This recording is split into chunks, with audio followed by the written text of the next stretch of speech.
Amanullah welcome to our channel this is Rekha. Right, గత వారం 10 రోజుల నుంచి తెలంగాణలో ఏం చర్చకు వస్తుంది అంటే నిరుద్యోగుల సమస్య తెర మీదకి వస్తుంది. నిరుద్యోగులు పెద్ద ఎత్తున ధర్నాలు, రాస్తారోకోలు, నిరసనలు చేస్తా ఉన్నారు. అయినప్పటికీ ప్రభుత్వం పట్టించుకుంటలేదు. దేనికోసం నిరసనలు చేస్తున్నారంటే డిఎస్సి వాయిదా వేయాలి, అట్లనే గ్రూప్ 2, గ్రూప్ 3కి సంబంధించిన పరీక్షలు ఏవైతే ఉన్నాయో ఆ పోస్టులు పెంచాలి, గ్రూప్ 2 కూడా డిసెంబర్ కు వాయిదా వేయాలని చెప్పేసి మనం నిరసనలు పెద్ద ఎత్తున ధర్నాలు చేస్తా ఉన్నారు. అయినప్పటికీ పట్టించుకునే పాపాన పోతలేదు ఈ సర్కారు. మనం చూస్తున్నాం. ఇయ్యాల సచివాలయం ముట్టడికి పిలుపునిచ్చారు నిరుద్యోగులందరూ. ఈ పిలుపునిచ్చిన ముచ్చట ఎరికే కాబట్టి ఎక్కడికక్కడ ముందస్తు అరెస్టులు చేసుకుంటూ పోతా ఉన్నారు. ఉస్మానియాల తెల్లవారుజాము నుంచే, ఉస్మానియా క్యాంపస్ లో తెల్లవారుజాము నుంచే అరెస్టులు మొదలైనాయి. తర్వాత దిల్సుఖ్ నగర్ గాని, చిక్కడపల్లి గాని, పోతే అశోక్ నగర్ గాని ఈ ఏరియాలల్లా ముందస్తు అరెస్టులే కొనసాగుతూ ఉన్నాయి. ఎక్కడికక్కడ పోలీసు పహారా కాస్తా ఉన్నారు. మొత్తం చూడొచ్చు మనము. సచివాలయం నలుమూలల, సచివాలయం చుట్టూతా పోలీసు పహారా ఏర్పాటు చేసిండ్రు. పెద్ద ఎత్తున ఇక్కడ ఉద్యమ కార్యక్రమము చేపట్టబోతున్నారు నిరుద్యోగులందరూ వచ్చి ఇక్కడ నిరసన కార్యక్రమాలు చేపట్టబోతున్నారని తెలిసి ఎక్కడికక్కడ ముందస్తు అరెస్టులే కొనసాగుతా ఉన్నాయి.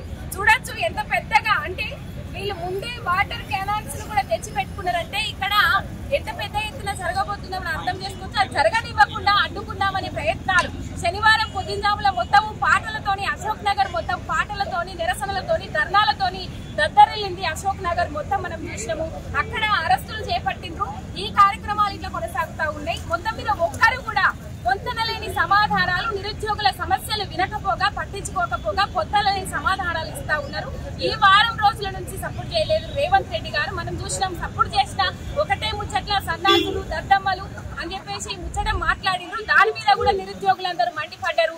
పరీక్షలు రాయనోళ్లే ఇట్లాంటి కార్యక్రమాలకు పాల్పడతా ఉన్నారు. కోచింగ్ సెంటర్లో కిరాయికి రప్పించి ఇట్లాంటి కార్యక్రమాలకు తెరలేపుతా ఉన్నారని చెప్పేసి మాట్లాడిన పక్షాన నిరుద్యోగులు ఇంకా ఆ నిరసనలు, ఆందోళనలు పెద్ద ఎత్తున చేపడుతున్న సందర్భాలు మనం చూస్తా ఉన్నాం. మనం చూడొచ్చు చుట్టూతా పోలీసు పహారా అనేది ఎట్లున్నది అనేది మనకు చూడొచ్చు. విజువల్స్ లో చూస్తున్నాం మనం.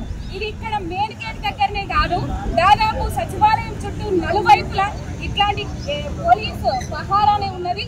ఆ సిటీలో ఎక్కడ చూసినా మెయిన్ గా అశోక్ నగర్, చిక్కడపల్లి, ఇటు పోతే దిల్సుఖ్ నగర్ ఏరియాలలో మొత్తము పోలీస్ పహారా. ఎక్కడికక్కడ ముందస్తు అరెస్టులు.